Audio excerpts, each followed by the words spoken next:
Sekarang kita bahas tentang intuiting introvert. Mesin kecerdasannya adalah intuition atau intuiting dengan drive introvert.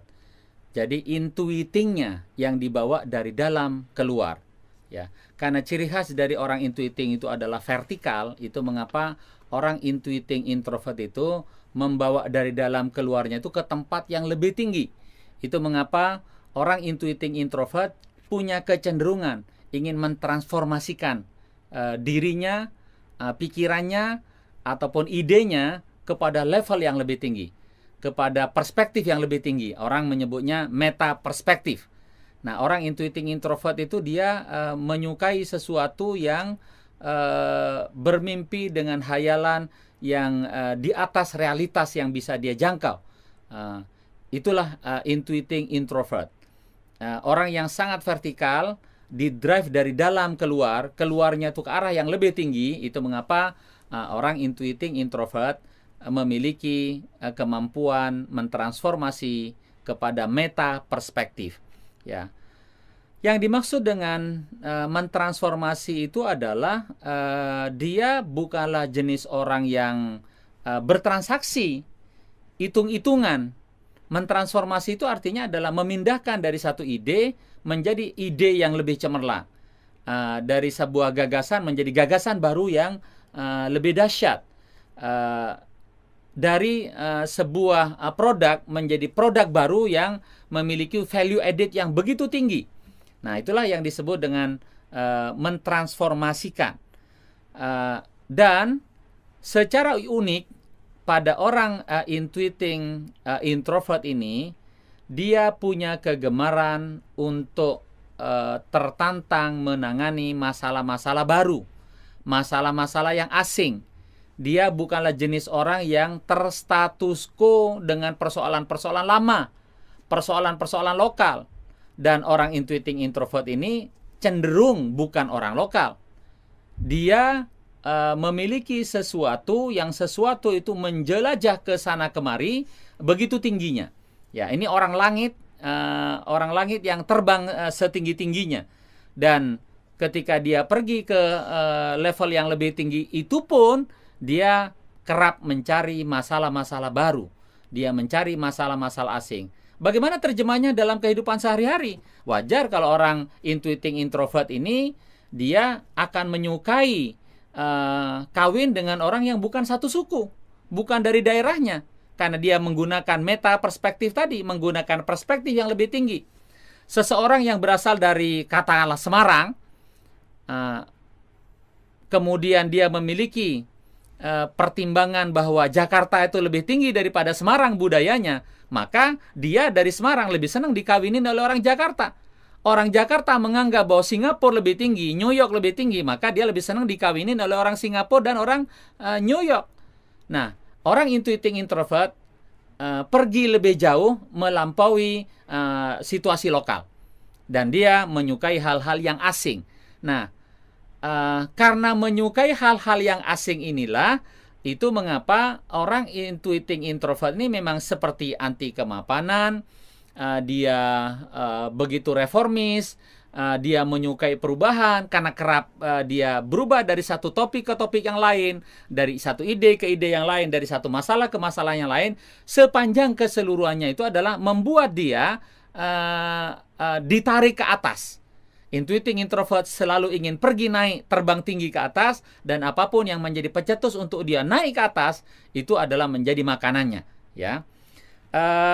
Sesungguhnya cara kerja otaknya orang intuiting introvert ini, dia bukanlah jenis orang yang terspesialisasi kepada satu jenis pikiran tertentu. Dia lebih merupakan whole brain, keseluruhan yang sedang mempolakan sesuatu. Jadi intuiting introvert ini punya kemampuan berpikir lebih komprehensif, meskipun pasti akan kalah dengan orang insting. Dia bisa berpikir lebih holistik meskipun akan kalah dengan orang insting, tetapi holistiknya dan komprehensifnya orang intuiting introvert ini menggunakan konsep, menggunakan standar di level yang lebih tinggi, menggunakan meta perspektif tadi, sehingga dia bergerak di level yang lebih atas. Nah, bukan terspesialisasi, tetapi dia menggunakan whole brain yang mentransformasi dan mempolakan pikiran kepada peringkat tertentu. Jadi wajar kalau orang intuiting introvert, terjemahannya sehari-hari, kalau wajahnya dia skornya itu 7, maka dia merasa dirinya 10. Nah, itu orang intuiting introvert, dia over pede, kepedean. Ya. Dalam hal punya kemampuan managerialship, kepemimpinan, orang intuiting introvert selalu mengukur dirinya lebih tinggi dari orang lain. Jadi ketika dia memilih pasangan, maka dia bukan memilih pasangan yang skornya 7 sesuai dengan realitas wajahnya dia. Tidak, dia akan memilih yang skornya 10 dan dia pede untuk mengejar itu. Ya kan? Udah gitu boleh jadi pasangannya setuju juga karena kemampuan berpikir dia itu adalah beyond dari realitas yang ada. Nah, orang intuiting introvert ketika dia memproduksi sesuatu, maka keluar produksi seni untuk seni, bukan seni untuk pasar. Yang paling penting buat dia adalah memuaskan mimpinya, memuaskan hayalannya, memuaskan imajinasinya. Tidak peduli apakah orang lain suka atau tidak suka, yang penting dia merasa bahwa dia telah mencapai sebuah tingkat kesenian pada level tertentu yang dari hari ke hari menjadi lebih tinggi. Ya, itulah intuiting introvert.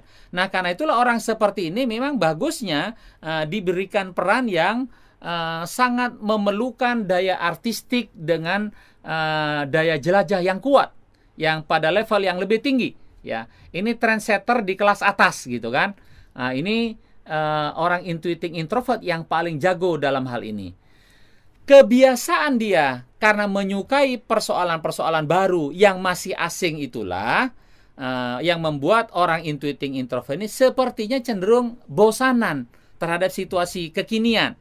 Berbeda sekali dengan orang sensing extrovert yang memanfaatkan momen kekinian.